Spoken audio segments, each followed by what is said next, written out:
Ang pag-uusapan natin ngayon ay isang napakainit na isyo dito sa mundo ng cryptocurrency. Marami na namang tanong ang lumilitaw habang patuloy ang pagtaas po ng market. At ang isa sa mga pinaka-pinag-uusapan ay ang katanungan na ito. Kaya na ba talagang maungusan or maunahan ni XRP si Bitcoin bilang pinakamalaking cryptocurrency sa buong mundo? Ayan. Ayon po sa isang bagong ulat mula sa kilalang asset manager na si Wisdom3, mukhang possible daw ito. Pero may kailangang munang mangyari. Kaya pag-uusapan natin kung magkano pa ang kailangang itaas na presyo ni XRP para maabot niya ang market cap ni Bitcoin. At syempre kung ano po ang posibleng maging epekto nito para sa atin bilang mga Pinoy crypto enthusiast.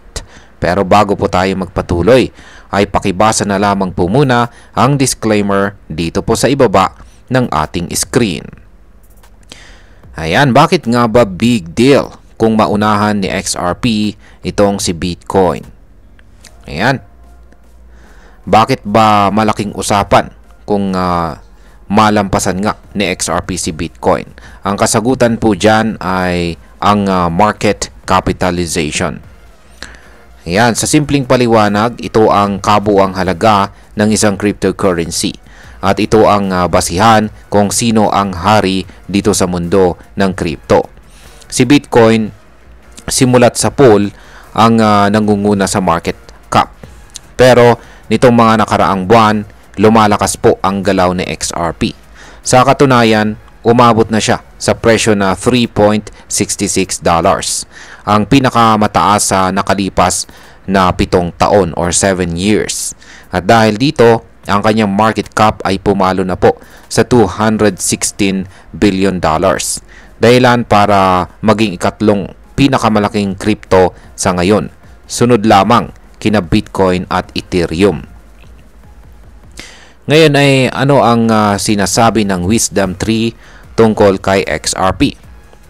Ayan, ang Wisdom3 ay isa po itong malaking asset manager na gumagawa ng malalim na research tungkol sa mga crypto asset.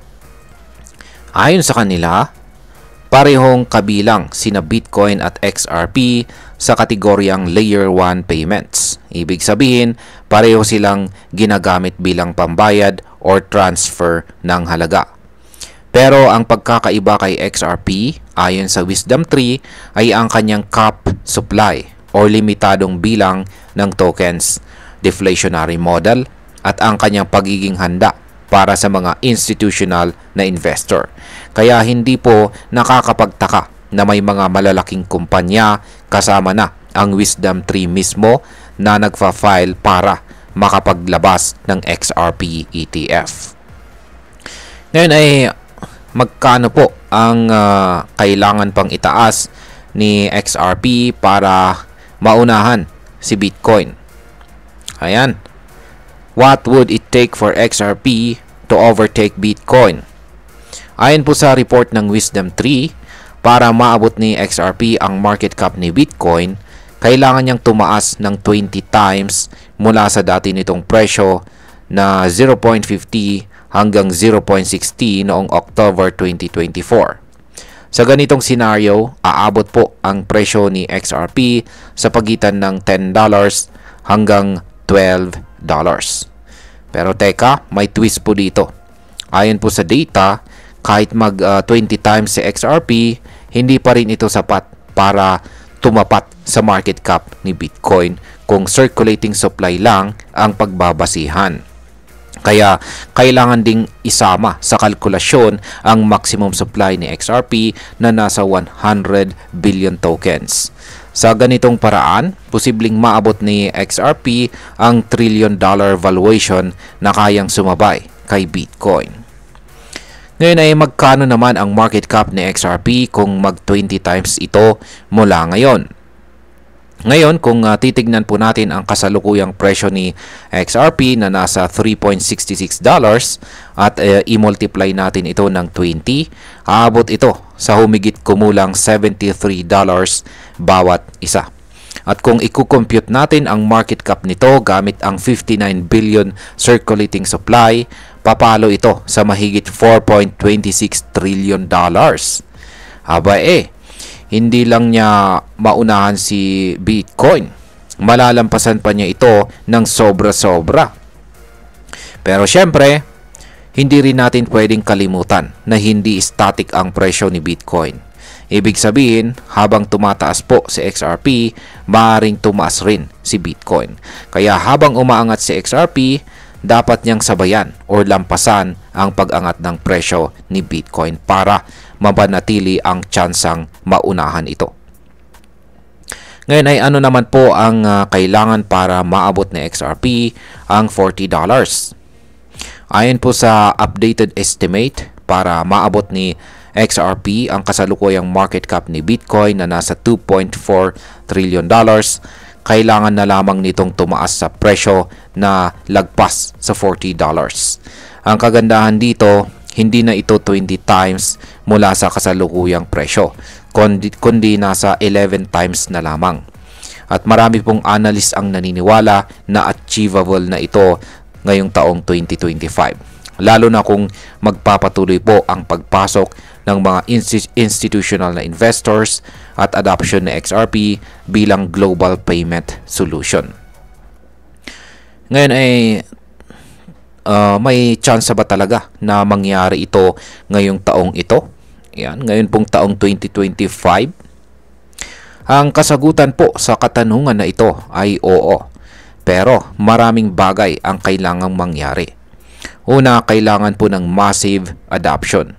Maraming bansa, bangko at kumpanya ang kailangang gumamit ng XRP bilang pambayad o settlement sa system.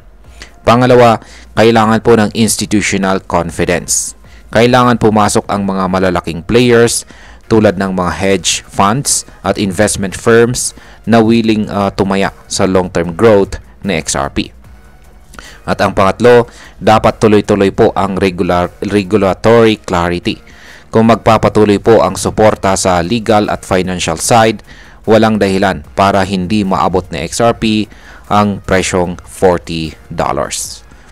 At ayan, para po sa atin bilang mga Pinoy crypto enthusiast, ayan, napakalaki po ng opportunity na ito, lalo na sa mga naka-hold or bumibili pa lang ng XRP. Kung tama po ang analysis ng Wisdom Tree at totoo ngang possible ang 11 times or 20 times growth, malaking potential gains ito para sa mga early holders.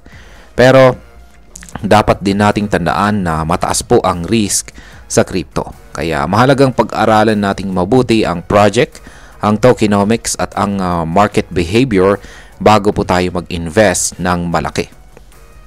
Kung maunahan man ni XRP si Bitcoin, hindi lang ito usapin ng presyo.